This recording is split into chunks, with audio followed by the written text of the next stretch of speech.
श्रीमद् भागवत गीता सिर्फ एक धर्म के लिए नहीं है, बल्कि इसे धरती के हर इंसान को पढ़ना और समझना चाहिए, ताकि वो अपनी जिंदगी में सुख, शांति और सफलता को प्राप्त कर सके। कहा जाता है कि जिस घर में गीता का पाठ हर रोज पढ़ा जाता है या सुना जाता है, उस घर में भगवान श्री कृष्ण आते रहते हैं। श्रीमद् भागवत गीता एकमात्र ऐसा ग्रंथ है जो मनुष्य को जीने का सही तरीका बताती है। गीता जीवन में धर्म, कर्म और प्रेम का पाठ पढ़ाती है। श्रीमद् भागवत गीता का ज्ञान मानव जीवन और जीवन के बाद का जीवन दोनों के लिए उपयोगी माना गया है। गीता संपूर्ण जीवन दर्शन है और इसका अनुसरण करने वाला व्यक्ति सर्वश्रेष्ठ होता है। भगवत गीता में कुल 18 अध्याय है और 700 श्लोक है, जिसे सभी के लिए पढ़ पाना थोड़ा मुश्किल है। इसीलिए आज के इस बेहद ही खास वीडियो में हम संपूर्ण गीता सार के बारे में बात करने वाले हैं, जिन्हें जानकर आप श्रीमद् भागवत गीता का सही मतलब समझ पाएंगे। इसलिए इन विचारों को आप हर रोज रात में सोने से पहले सुने। तो चलिए अब देर नहीं करते हुए वीडियो शुरू करते हैं। भगवान श्री कृष्ण कहते हैं, 4 वेदों का अर्थ नहीं भी जानो तो कोई बात नहीं, लेकिन समझदारी, जवाबदारी, वफादारी और ईमानदारी, इन 4 शब्दों का मर्म जान लो तो भी जीवन सार्थक हो जाएगा। इस दुनिया में हारे हुए इंसान की, तकलीफ में पड़े हुए इंसान की कोई मदद नहीं करता, और अगर कोई इंसान थोड़ा सा सफल हो जाए तो उससे कोई खुश नहीं होता। इसलिए अपना दुख किसी को बताओ मत और अपनी खुशी किसी के आगे जताओ मत। मनुष्य का आहार हमेशा सात्विक और संतुलित होना चाहिए। जिस इंसान को ये समझ नहीं कि क्या खाना चाहिए, कितना खाना चाहिए, कहाँ खाना चाहिए और कैसे खाना चाहिए, वो परमात्मा को कभी नहीं पा सकता।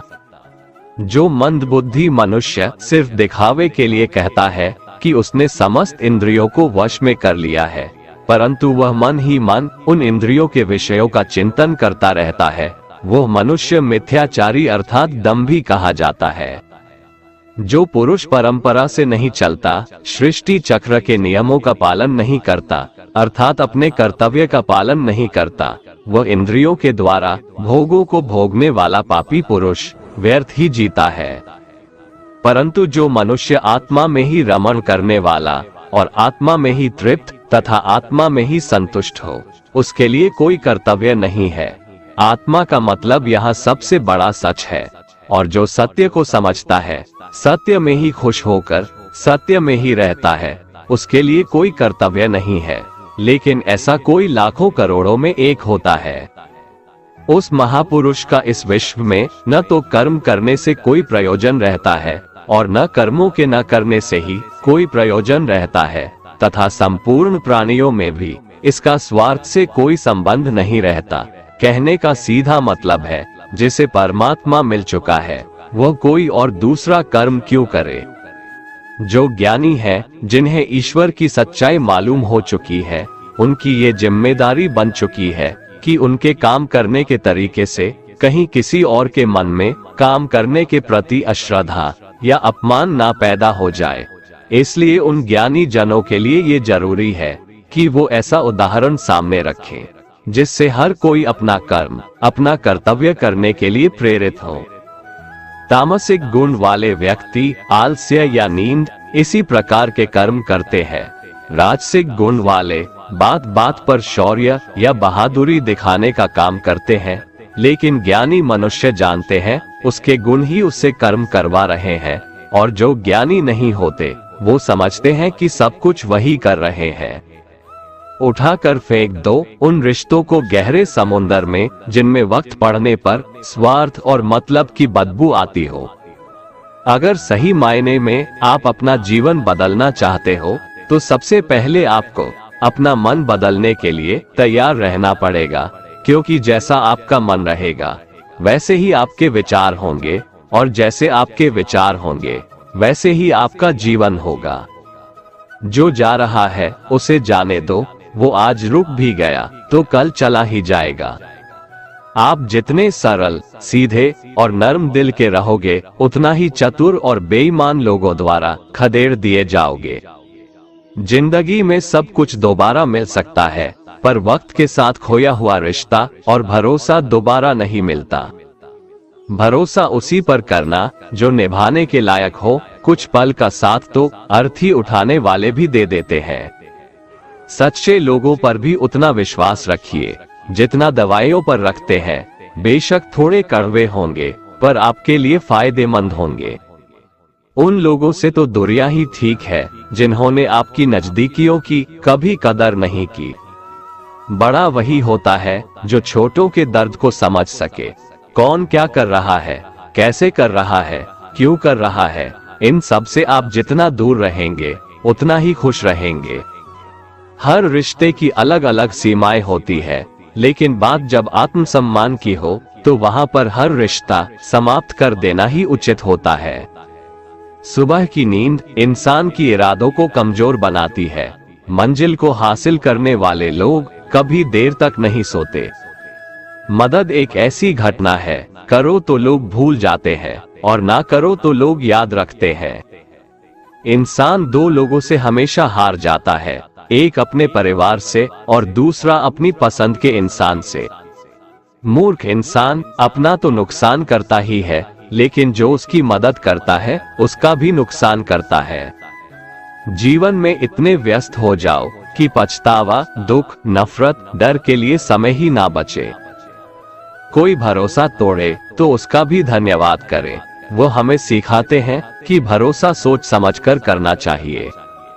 जीवन में सुख शांति चाहते हैं तो अपनी समस्याओं और आलोचनाओं को खुद पर हावी ना होने दें। जन्म से मिले रिश्ते तो प्रकृति की देन है, लेकिन खुद के बनाए रिश्ते आपकी पूंजी है, इन्हें संभाल कर रखिए। किसी व्यक्ति के गुण दोषों का निर्धारण करने से पूर्व अपनी दृष्टि को निष्पक्ष और पारदर्शी बनाना आवश्यक होता है। किसी को अपनी कमजोरी मत बताओ, क्योंकि अक्सर लोग दूसरों की कमजोरी का फायदा उठा लेते हैं। जिंदगी में दो लोगों को कभी मत भूलना, एक वो जिसने तकलीफ दी हो और दूसरा वो जिसने तकलीफ में साथ दिया हो। भगवान श्री कृष्ण कहते हैं, तू मन छोटा मत किया कर, जहाँ तेरे अपने मुंह फेर लेंगे वहाँ मैं तुम्हारा साथ दूंगा।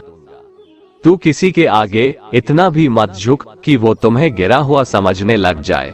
लोग तुम्हारी कदर तभी करेंगे जब तुम उन्हें उन्हीं की तरह नजरअंदाज करना सीख जाओगे।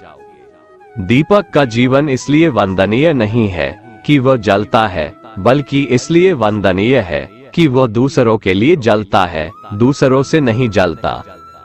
कामयाबी और नाकामयाबी दोनों जिंदगी के हिस्से हैं, दोनों ही स्थायी नहीं है। जिंदगी की आधी शिकायतें यूं ही दूर हो जाएगी अगर लोग एक दूसरे के बारे में बोलने की जगह एक दूसरे से बोलना सीख जाएंगे। विश्वास किसी पर इतना करो कि वो तुम्हारे साथ छल करते समय खुद को दोषी समझे, और प्रेम किसी से इतना करो कि उसके मन में सदैव तुम्हें खोने का डर बना रहे। चार वेदों का अर्थ नहीं भी जानो तो कोई बात नहीं, लेकिन समझदारी, जवाबदारी, वफादारी और ईमानदारी, इन चार शब्दों का मर्म जान लो तो भी जीवन सार्थक हो जाएगा। समबुद्धि युक्त पुरुष पुण्य और पाप दोनों को इसी लोक में त्याग देता है, अर्थात उनसे मुक्त हो जाता है। जिस काल में तेरी बुद्धि मोह रूप दलदल को भली भांति पार कर जाएगी, उस समय तू सुने हुए और सुनने में आने वाले इस लोक और परलोक संबंधी सभी भोगों से वैराग्य को प्राप्त हो जाएगा। हे अर्जुन, जिस काल में मनुष्य मन में स्थित संपूर्ण कामनाओं को भली भांति त्याग देता है और आत्मा से आत्मा में ही संतुष्ट रहता है, उस काल में वह स्थित प्रज्ञ कहा जाता है। दुखों की प्राप्ति होने पर जिसके मन में उद्वेग नहीं होता, सुखों की प्राप्ति में जो सर्वथा स्पृहा रहित है, तथा जिसके राग, भय और क्रोध नष्ट हो गए हैं, ऐसा मुनि स्थिर बुद्धि कहा जाता है। जिस प्रकार कछुआ सब ओर से अपने अंगों को जैसे समेट लेता है, वैसे ही जब पुरुष इंद्रियों के विषयों से इंद्रियों को सब प्रकार से हटा लेता है, तब उसकी बुद्धि स्थिर है। ऐसा समझना चाहिए। किससे कब और कितना बोलना है, अगर तुमने ये समझ लिया तो तुम अपनी जिंदगी के सार्थक बन चुके हो। कान्हा कहते हैं, जीवन में कभी मौका मिले तो किसी के लिए सारथी बनना, स्वार्थी नहीं। धर्म से भरा हृदय धर्म का परामर्श देता है और अधर्म से भरा हृदय अधर्म का परामर्श देता है। इंसान इसलिए दुखी नहीं है कि वह ईश्वर को नहीं मानता, इंसान इसलिए दुखी है क्योंकि वह ईश्वर की नहीं मानता। समय आने पर सबको मिलता है, समय से पहले की चाह ही दुख का कारण बनती है। किसी से सच्चा प्रेम होना शुद्धता और दिव्यता का प्रतीक है। जो कुछ भी हुआ है उसमें तेरा कोई योगदान नहीं है, इसलिए तुम्हारी सारी परेशानियां व्यर्थ है। हर चीज की शुरुआत मुझसे होती है और खत्म भी मुझ पर आकर ही होती है। इंद्रियों से मिलने वाला सुख सच्चा नहीं होता है। इंद्रियों का सुख पहले तुमको अमृत की मिठास देगा, लेकिन बाद में तुम्हारा विनाश कर देगा। कान्हा कहते हैं, हे मानव, तुम अपने जीवन को सार्थक बना सकते हो, लेकिन इसके लिए तुम्हें मेरी शरण में आना पड़ेगा। अगर तुम्हें मेरी बातें अटपटी लगती है तो तुम्हें अपने नजरिए को बदलने की जरूरत है। अभी तुम चीजों को उस तरह से नहीं देखते हो जिस तरह मैं देखता हूँ। अगर एक बार तुमने मुझ पर विश्वास कर लिया तो तुम्हें जीवन में कभी निराश होना नहीं पड़ेगा। एक बार जो मुझ पर विश्वास कर लेता है उसका साथ मैं कभी नहीं छोड़ता हूँ। जो व्यक्ति मेरे भक्तों के साथ धोखा करता है उसके लिए मैं सबसे बड़ा शत्रु हूँ। अगर किसी ने मेरे भक्त को एक बार भी धोखा दिया तो जन्मों जन्मों तक मैं उसका उद्धार नहीं करता हूँ। मैं हर दिल को एक मंदिर की तरह देखता हूँ। जो दिल जितना सुंदर होता है वहाँ मैं उतना ही अधिक ठहरता हूँ। श्री भगवान कहते हैं, इस दुनिया में तुम प्रेम सभी से करो, लेकिन पूर्ण रूप से विश्वास किसी पर मत करो। अगर तुमको भरोसा करना है तो केवल परमात्मा पर करो। जब तुम शुरुआत करोगे तो स्वाभाविक रूप से तुमको असफलता मिल सकती है। कई बार तुमको गिरना भी पड़ सकता है, लेकिन इसका मतलब यह नहीं होना चाहिए कि तुम उस काम को करना छोड़ दो। एक समय आएगा जब तुम परिपूर्ण हो जाओगे और तुम्हारे सभी काम सफल हो जाएंगे। इस काम में मैं हमेशा तुम्हारे साथ खड़ा रहूंगा। मैं तुम्हारे हर छोटे बड़े कर्म में साथ दूंगा। तुम्हारा जो दिल करे उसको करो, लेकिन नम्रता और सरलता के साथ, अहंकार के साथ नहीं। इस धरती पर आने के बाद आपका मुख्य उद्देश्य यहाँ से मुक्त होना है। केवल वही मनुष्य मुक्त हो सकता है जो अपने कर्मों में दृढ़ संकल्प के साथ स्थिर है और सुख दुख को समान रूप से सहन करता है। जो मनुष्य अपनी आत्मा की बात सुन सकता है वह मुझसे बात कर सकता है और देख भी सकता है। जो आदमी मुझे हर चीज में देखता है और मेरे होने के एहसास को अनुभव करता है वह मेरा सच्चा भक्त है। ऐसे भक्तों से मुझे प्रेम है। ऐसा कोई नहीं है जिसका सदियों से अस्तित्व है और ना ही ऐसा कोई है जिसका सदियों बाद अस्तित्व रहेगा। यहाँ कुछ स्थायी नहीं है। मैं सभी के घरों में निवास करता हूँ। मेरी ऊर्जा सभी जगह समान रूप से वितरित है। जो मुझे पहचान लेता है उसको मैं भक्ति रस प्रदान करता रहता हूँ।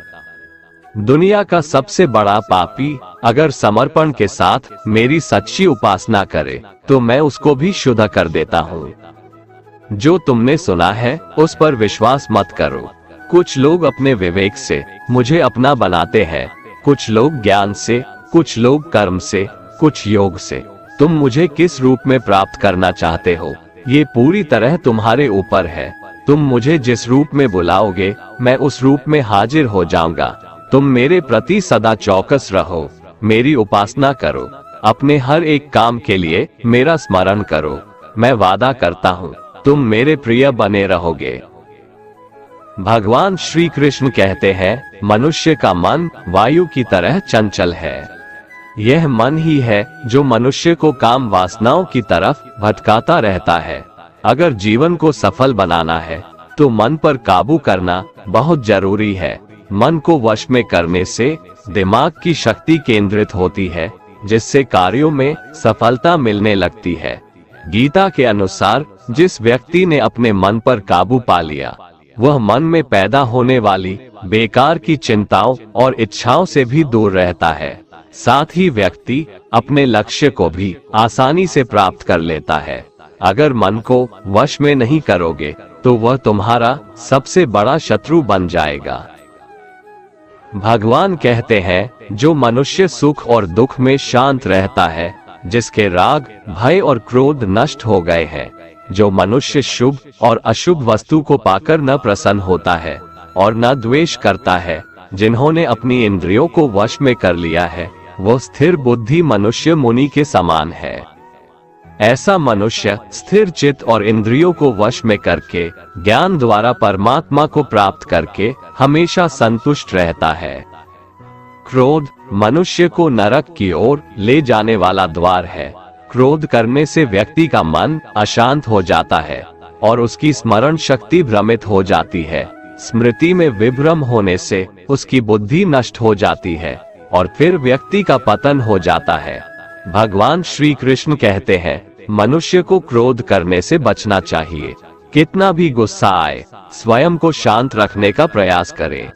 श्री भगवान कहते हैं, जिस प्रकार समुद्र की स्थिति अचल है, भारी से भारी आंधी तूफान आने पर या अनेक नदियों के जल प्रवाह उसमें प्रविष्ट होने पर भी वो अपनी स्थिति से विचलित नहीं होता, मर्यादा का त्याग नहीं करता, उसी प्रकार परमात्मा के स्वरूप में स्थित योगी की स्थिति भी सर्वथा अचल होती है। बड़े से बड़े सांसारिक सुख दुखों का संयोग वियोग होने पर भी उसकी स्थिति में जरा भी अंतर नहीं पड़ता। वह योगी परमात्मा में नित्य, निरंतर, अटल और एकरस स्थित रहता है।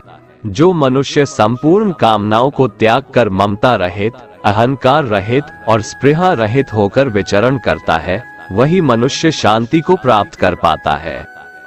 जिस प्रकार प्रकाश की ज्योति अंधेरे में चमकती है, ठीक उसी प्रकार सत्य भी चमकता है।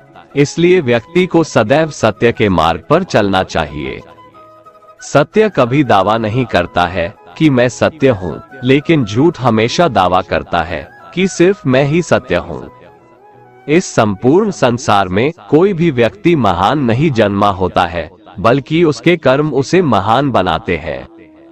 सही कर्म वह नहीं है जिसके परिणाम हमेशा सही हो, अपितु सही कर्म वह है जिसका उद्देश्य कभी गलत ना हो। श्रेष्ठ पुरुष जैसा आचरण करता है, अन्य पुरुष भी वैसा ही आचरण करते हैं। वो जो कुछ प्रमाण देता है, समस्त मनुष्य समुदाय उसी के पद चिन्हों पर अपने रास्ते चुनता है। इसलिए सज्जन व्यक्तियों को सदैव अच्छा व्यवहार करना चाहिए। जो मनुष्य ईश्वर में श्रद्धा नहीं रखते, वो अज्ञानी मनुष्य जीवन में कभी भी सुख, शांति और सफलता को प्राप्त नहीं कर पाते। ऐसे मनुष्य की बुद्धि विपरीत हो जाती है। वे लौकिक और पारलौकिक सब प्रकार के सुख साधनों को विपरीत ही समझने लगते हैं। इसी कारण वे विपरीत आचरणों में प्रवृत्त हो जाते हैं। इसके फलस्वरूप उनका इस लोक में और परलोक में पतन हो जाता है। वे अपनी वर्तमान स्थिति से भी भ्रष्ट हो जाते हैं और मरने के बाद उनको अपने कर्मों का फल भोगने के लिए सूकर, कुकर आदि नीच योनियों में जन्म लेना पड़ता है या घोर नरक में पड़कर भयानक यातनाएं भोगनी पड़ती है। भगवान श्री कृष्ण कहते हैं, जो मनुष्य अपने कर्तव्यों का पालन करते हुए विपरीत परिस्थितियों में भी अपने धर्म के मार्ग पर अडिग रहता है और उसके कारण अगर उसकी मृत्यु भी हो जाती है, तो वह मृत्यु भी उसके लिए परम कल्याणकारक बन जाता है और उस मनुष्य को स्वर्ग की प्राप्ति होती है। हे अर्जुन, मेरे और तुम्हारे बहुत से जन्म हो चुके हैं। उन सबको तू नहीं जानता, किंतु मैं जानता हूँ। मैं अजन्मा और अविनाशी हूँ। मैं समस्त प्राणियों का ईश्वर होते हुए भी अपनी प्रकृति को अधीन करके अपनी योग माया से प्रकट होता रहता हूँ। जब जब इस धरती पर धर्म की हानि और अधर्म की वृद्धि होती है, तब तब अधर्म का विनाश और धर्म की पुनर्स्थापना हेतु मैं अपने एक नए रूप को रचता हूँ और लोगों के सम्मुख प्रकट होता रहता हूँ। मनुष्य मेरी जिस भी रूप की पूजा करते हैं, मैं भी उनको उनकी भावना के अनुसार उसी रूप में दर्शन देता हूँ। मनुष्य जिस जिस भाव से मेरी उपासना करते हैं, मैं उनके उस भाव का ही अनुसरण करता हूँ। जो मेरा चिंतन करता है उसका मैं चिंतन करता हूँ। जो मेरे लिए व्याकुल होता है उसके लिए मैं भी व्याकुल हो जाता हूँ। जो मुझे अपना सर्वस्व अर्पण कर देता है, मैं भी उसे अपना सर्वस्व अर्पण कर देता हूँ। इस मनुष्य लोक में सांसारिक भोग के लिए लोग इंद्र आदि देवताओं की उपासना करते हैं, क्योंकि देवताओं का पूजन करने वालों को उनके उपासना का फल तुरंत मिल जाता है। लेकिन मैं ऐसा नहीं करता हूँ। मेरे भक्त यदि सकाम भाव से भी मेरा भजन करते हैं तो भी मैं उनकी उसी कामना को पूर्ण करता हूँ, जिसकी पूर्ति से उनका विषयों से वैराग्य होकर मुझ में प्रेम और विश्वास बढ़ता है। इसीलिए सांसारिक मनुष्यों को मेरी भक्ति का फल शीघ्र मिलता हुआ नहीं दिखता है, और इसलिए वे मंद बुद्धि मनुष्य कर्मों का फल शीघ्र प्राप्त करने की इच्छा से अन्य देवताओं का ही पूजन किया करते हैं। इंसान हमेशा अपने भाग्य को कोसता है, ये जानते हुए भी कि भाग्य से भी ऊंचा उसका कर्म है, जो उसके स्वयं के हाथों में है। जो हुआ वो अच्छा हुआ, जो हो रहा है वह भी अच्छा हो रहा है, जो होगा वह भी अच्छा ही होगा। जो बीत गया उसका तुम पछतावा ना करो और भविष्य की चिंता भी ना करो, अभी तो वर्तमान चल रहा है। जो पुरुष ना किसी से द्वेष करता है और ना किसी चीज की आकांक्षा करता है, वैसा कर्मयोगी पुरुष सन्यासी के समान है, और वह पुरुष सुखपूर्वक संसार बंधन से मुक्त हो जाता है। ना तो मैं किसी के भाग्य का निर्माण करता हूँ और ना ही किसी के कर्मफल का निर्माण करता हूँ। मनुष्य अपने द्वारा किए कर्मों का ही फल भोगता है और उसी से उसके भाग्य का निर्माण होता है। मनुष्य स्वयं ही अपना मित्र है और स्वयं ही अपना सबसे बड़ा शत्रु भी है। ज्ञानी मनुष्य कर्मयोग या भक्ति योग से एक ही जन्म में इस समुद्र रूपी संसार से निकलकर परमात्मा को प्राप्त कर लेता है, और अज्ञानी मनुष्य काम, क्रोध, लोभ, मोह में फंसकर 84 लाख योनियों में भटकता रहता है। भगवान श्री कृष्ण कहते हैं, भगवत प्राप्ति के लिए कर्म करने वाला कोई भी मनुष्य दुर्गति को प्राप्त नहीं होता है। इस लोक में या परलोक में वह जहाँ भी रहता है, वो परमात्मा के मार्ग में आगे ही बढ़ता रहता है।